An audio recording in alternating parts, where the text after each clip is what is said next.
ಕೊನೆಗೂ ನಾವು 26ನ ಮುಗಿಸಿದ್ವಿ. ಈ ಏರಿಯಾ ಅವಾಗ ಹೆಂಗೆ ಹೇಳಬೇಕು ಅಂದರೆ, ಜಾತ್ರೆಯಲ್ಲಿ ಯಾರ ಕಳೆದೋಗ್ಬಿಟ್ರೆ ಇಲ್ಲಿ ಅಲ್ಲಿ ಅಂತ ಹುಡುಕಾಡ್ತಾರೆ ಪೊಲೀಸವ್ರು, ಮೈಕಲ್ಲಿ ಅಲೌನ್ಸ್ ಮಾಡ್ತಾ ಇರ್ತಾರಲ್ವ, ಹಂಗೆ ಸೇಮ್ ಈ ಏರಿಯಾ. ಎಲ್ಲೋ ಮಾಡಿ ಮೇಲೆ ನಿಂತ್ಕೊಂಡು ಎಲ್ಲೋ ನಿಂತ್ಕೊಂಡು ಭಯ್ಯ ಇದರ್ದೇಕೋ ಪಿಚ್ಚೆ ಇದಕ್ಕೋ ಅಂತ ಇರ್ತಾರೆ. ಅದು ಬಿಟ್ಟರೆ ಇನ್ನೇನು ಇಲ್ಲ. ಆದರೆ ಪ್ರತಿಯೊಂದು ಪಾರ್ಸಲ್ಗೂ ಕಾಲ್ ಮಾಡಲೇಬೇಕು, ಎಲ್ಲ ಪಾರ್ಸಲ್ಗೂ. ನೆಕ್ಸ್ಟ್ ಏನಂದರೆ, ಕಸ್ಟಮರ್ನ ಹುಡ್ಕೊಂಡು ಹೋಗೋದು ನಾವು ಬೇಡ.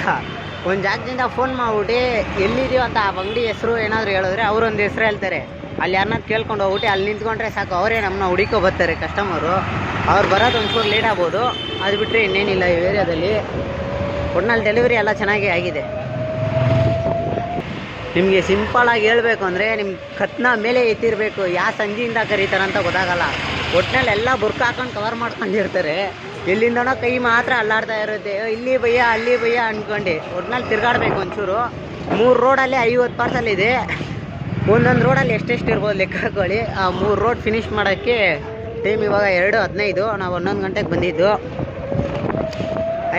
ಕಮಿಟ್ಮೆಂಟ್ಸ್ ಮೇಲೆ ಹೆಂಗೆ ಮಾಡ್ತೀರಾ ಅಂತ. ಈ ಏರಿಯಾಗಾದರೆ ಜಾಸ್ತಿ ಕೊಡ್ಸೋರೆ, ಮೋಸ ಏನಿಲ್ಲ. ಆದರೆ ಇಲ್ಲಿ ಬಂದಿದ್ದು ಜಾಸ್ತಿ ಅಂದರೆ ಟಿಪ್ಸು ಆರ್ ಆರ್ ನಗರ ಹತ್ರ ಎಲ್ಲ. ಆರ್ ಆರ್ ನಗರದಲ್ಲಿ 1 ರೂಪಾಯಿ ಇದ್ರೂ ನಮ್ಮ ಹತ್ರ ಇಲ್ಲಾಂದ್ರೆ ಕೊಡಿ, ಮತ್ತೆ ನಾನು ಹುಡುಕ ಬಂದ್ಬಿಟ್ಟು ಕೊಡ್ತೀನಿ ಅಂದ್ಬಿಟ್ಟು ಮನೆ ಒಳಗೆ ಹೋಗ್ಬಿಟ್ಟು ಮತ್ತೆ ಚಿಲ್ಲರೆ ಬಂದ್ಬಿಟ್ಟು ಕೊಡ್ತಾರೆ. ಇಲ್ಲ ಹಂಗಲ್ಲ, ಒಬ್ಬರು 50 ರೂಪಾಯಿ ಕೊಟ್ಟರು, 100 ರೂಪಾಯಿ ಕೊಟ್ಟರು.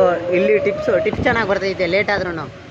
ನೀವೇನೇ ಇದ್ರು ಒಂದು ದಿವಸದ ಖರ್ಚು, ಕಾಲೇಜ್ಗೆ ಹೋಗೋರು ಅಂದರೆ ನಾರ್ಮಲ್ ಒಂದು ದಿವಸದ ಖರ್ಚು 100 ರೂಪಾಯಿ 150 ರೂಪಾಯಿ ಖರ್ಚು ಮಾಡ್ತೀರಂದರೆ, ಈ ಏರಿಯಾಗೆ ಬಂದರೆ ಅವರೇ 200-300 ರೂಪಾಯಿ ಕೊಡ್ತಾವ್ರೆ ಟಿಪ್ಸ್ಗಳು. ಇಲ್ಲಿ ಚೇಂಜ್ ಎಲ್ಲ ಕೇಳಲ್ಲ, ಅವರೇ ಕೊಟ್ಬಿಟ್ಟು ಹೋಯ್ತಾ ಇರ್ತಾರೆ. ನೋಡಿ ಇಲ್ಲೊಬ್ಬ ಮಾಡ್ತಾವೆ ಡೆಲಿವರಿ. ಅಷ್ಟೇ ಚೆನ್ನಾಗೈತೆ, ಒಟ್ಟಿನಲ್ಲಿ ಮಾಡ್ಬೋದು.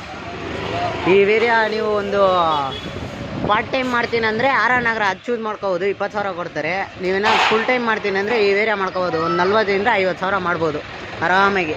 ಓಕೆ ಬಾಯ್, ನೆಕ್ಸ್ಟ್ ವೀಡಿಯೋದಲ್ಲಿ ಸಿಗೋಣ.